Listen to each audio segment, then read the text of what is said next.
حضرت عیسیٰ علیہ السلام کے پاس ایک شخص آیا تو اس نے آکے کہا میں نے آپ کے ساتھ رہنا ہے، حضور میں نے آپ کے ساتھ رہنا ہے۔ آپ فرمانے لگے دنیا دار بن کے رہو گے کہ دیندار؟ کہنے لگا جی میں دیندار بن کے رہوں گا۔ فرمانے لگے دنیا کی طلب نہ کرنا ورنہ میری صحبت میں نہیں رہ سکو۔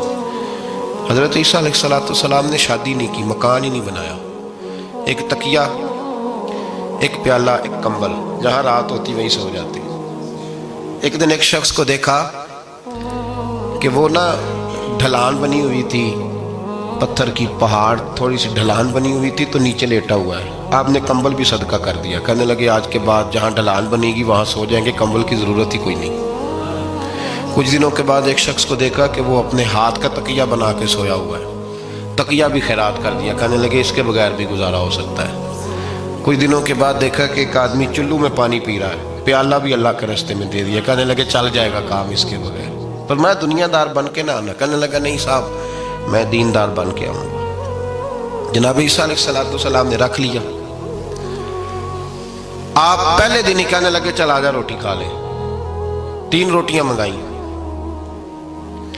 اس کو ساتھ بٹھایا، فرمانے لگے میں تو ایک کھاؤں گا، تو کتنی کھائے گا؟ کہنے لگا جی میں بھی ایک ہی کھاؤں گا۔ ایک روٹی اس نے کھا لی، ایک آپ نے کھا لی، تیسری روٹی چھوڑ کے جناب عیسیٰ علیہ السلام دریا کنارے وضو کرنے چلے گئے۔ واپس آئے تو روٹی کوئی نہیں تھی۔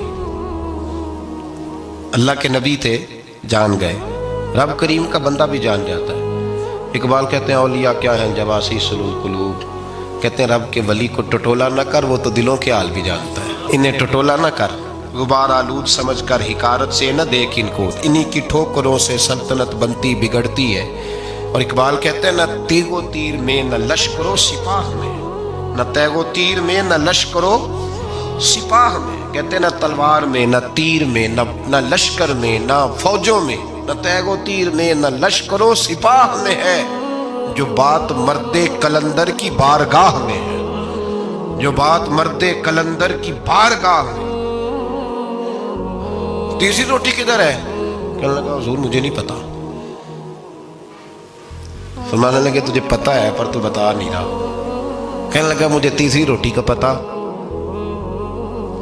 حضرت عیسیٰ علیہ السلام میں ایک ہرنی جا رہی تھی، اس کے ساتھ 2 بچے تھے۔ آپ نے ایک بچہ پکڑا، اس کو ذبح کیا، لکڑی جلائی، اس کو بھونا، اس کو بھی کھلایا، خود بھی کھایا، ہڈیاں جمع کر دی۔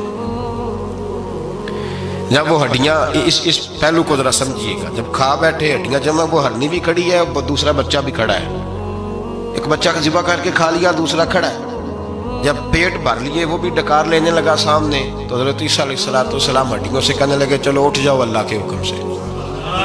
ہرنی کا بچہ پھر سے زندہ ہو گیا، وہ چلا گیا، ماں اس کو ساتھ لے کے روانہ۔ فرمانے لگے دیکھ اللہ نے مجھے معجزہ دیا ہے، ہم نے کھا بھی لیا ہے اور بچہ چلا بھی گیا ہے، ہمارے پیٹ میں ہے بھی، اور اب تو بتا دے روٹی کس نے کھائی ہے؟ کہنے لگا جی مجھے نہیں پتا، نہیں پتا مجھے۔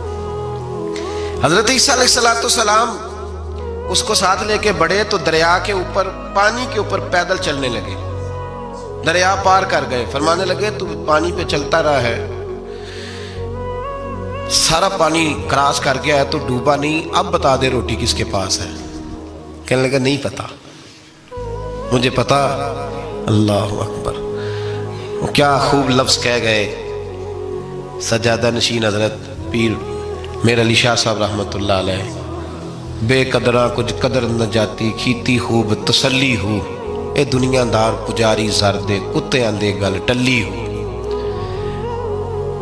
سارا دریا اتنا بڑا دیکھتے ہیں لوگ جو آتے ہیں نا درویشوں کے پاس، بڑے رنگ دیکھتے ہیں پر بدلتے نہیں، رنگ بڑے دیکھتے ہیں پر اپنے آپ کو تبدیل ہے۔ او 5 فقیروں کسے نہیں مارے آئے ہوئی چور اندر دا ہو، دیکھتے بڑا کچھ ہے بدلتے نہیں۔ نہ بدلا، حضرت عیسیٰ کہنے لگے منوا کے میں بھی چھوڑوں گا، تو مانے گا۔ آپ نے ریت کٹھی کی، ریت 3 حصوں میں ریت جمع کر لی اور پھر اس پر کچھ پڑھ کے پھونکا تو وہ سونا بن گئی۔ 3 ڈھیریاں تھی ریت کی، پھونکا تو سونا بن گئی۔ آپ فرمانے لگے یہ سونا تیرا، ایک ڈھیری تیری، ایک میری، اور تیسری اس کی جس نے تیسری روٹی کھائی ہے۔ کہنا جی میں ہی کھا دی۔